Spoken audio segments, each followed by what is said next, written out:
Selamat pagi, Bapak Ibu. Kita jumpa lagi dalam sapaan firman Tuhan. Pagi ini kita akan belajar tentang disiplin rohani. Kemarin kita sudah mendengar renungan dari Pendeta Tabita tentang Lectio Divina. Kita diajak menjadi orang yang membaca Alkitab, menjadi orang yang merenungkan Alkitab, lalu menjadi orang yang berkontemplasi, meditasi, bahkan sampai pada aksi berdasarkan firman Tuhan. Kita diingatkan bahwa Alkitab bukan menjadi sebuah pengetahuan, sekedar pengetahuan, tetapi menjadi sebuah sarana, menjadi sebuah dasar untuk kita membangun kehidupan kita. Membangun bagaimana kita menjalani hidup ini, bagaimana kita punya nilai-nilai dalam hidup ini. Bahkan firman Tuhan menjadi sebuah terang dan tuntunan untuk mengalami pembaruan dari Tuhan di dalam hidup kita. Saya ingin Bapak, Ibu, dan saya mau belajar tentang disiplin rohani. Kita akan melihat satu bagian di dalam Injil Markus pasal 10. Injil Markus pasal 10 ayat 43 dan 44. Saya ingin mengajak Bapak Ibu fokus pada dua kata yang diulang oleh Tuhan Yesus ketika membicarakan pelayanan, ketika para murid bertanya tentang siapa yang terbesar. Dan Tuhan Yesus membicarakan tentang pelayanan. Kita lihat Injil Markus 10 ayat 43-44. Tidaklah demikian di antara kamu, barang siapa ingin menjadi besar di antara kamu, hendaklah menjadi pelayanmu. Dan barang siapa ingin menjadi yang terkemuka di antara kamu, hendaklah ia menjadi hamba untuk semuanya. Bapak Ibu, mari kita perhatikan. Ada dua kata yang selalu disinggung dan diulang oleh Tuhan Yesus. Yang pertama adalah persoalan keinginan.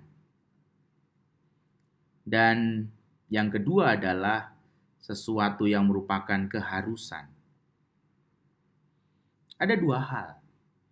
Dalam hidup Bapak, Ibu, dan saya selalu akan ada dua hal, yaitu keinginan dan keharusan.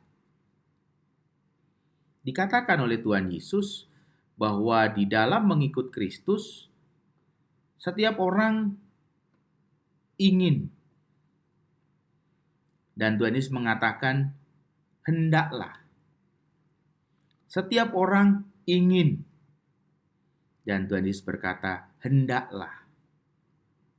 Di dalam terjemahan bahasa Inggris, diterjemahkan dengan kata want, ingin, berkeinginan, menginginkan, dan kata must, harus.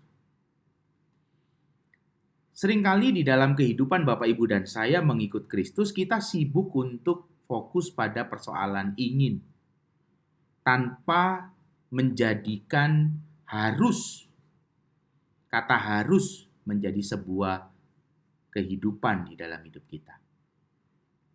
Kita sibuk dengan apa yang kita inginkan dan kemudian mengabaikan kata harus. Kita mengabaikan sebuah keharusan. Inilah yang seringkali merusak kehidupan kekristenan kita. Karena kita hanya seringkali menjadi orang yang ingin tanpa menjadikan diri kita orang yang harus melakukan sesuatu. Sama seperti halnya saya, ingin kurus. Ya cuman ingin saja. Tapi tidak harus. Ya, ini kan sesuatu yang aneh. Inilah persoalan disiplin dalam kehidupan kita. Dalam persoalan rohani, hal yang sama. Kita diajak untuk belajar dari Tuhan Yesus. Bagaimana kita menghidupi keinginan itu disertai dengan sebuah keharusan. Di sanalah proses disiplin itu, di dalam disiplin rohani terjadi. Disiplin rohani tidak terjadi ketika kita juga tidak punya keinginan.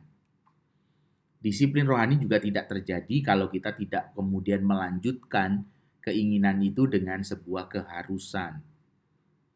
Tidak terjadi. Seorang bernama Thomas Merton pernah berkata begini, ada begitu banyak orang Kristen yang cuma punya keinginan tetapi tidak punya keharusan, tidak punya kedisiplinan. Thomas Merton mengatakan ada banyak orang punya keinginan tetapi tidak punya kedisiplinan. Sama seperti yang dikatakan oleh Joyce Meyer. Joyce Meyer juga pernah berkata bahwa puncak dari nilai-nilai kekristenan adalah disiplin. Bapak, Ibu, dan saya seringkali gagal menjadi orang yang disiplin.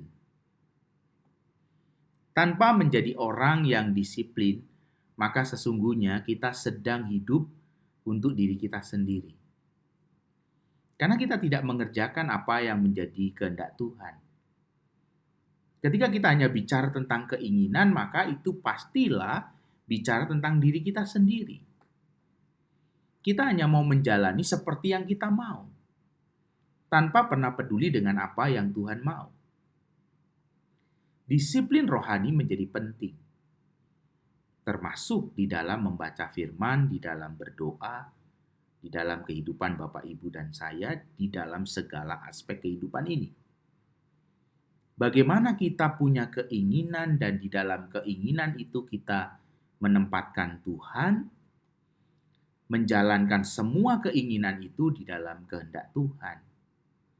Sehingga kehidupan kita menjadi orang-orang yang hidup di dalam disiplin rohani.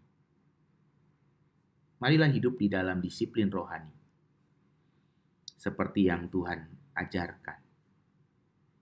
Bagaimana Tuhan mengajar Bapak, Ibu, dan saya punya keinginan, diberi pemikiran untuk memiliki keinginan dan melanjutkan keinginan itu untuk mengerjakannya di dalam keharusan seperti yang Tuhan kehendaki.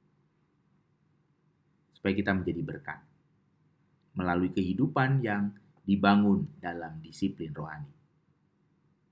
Amin.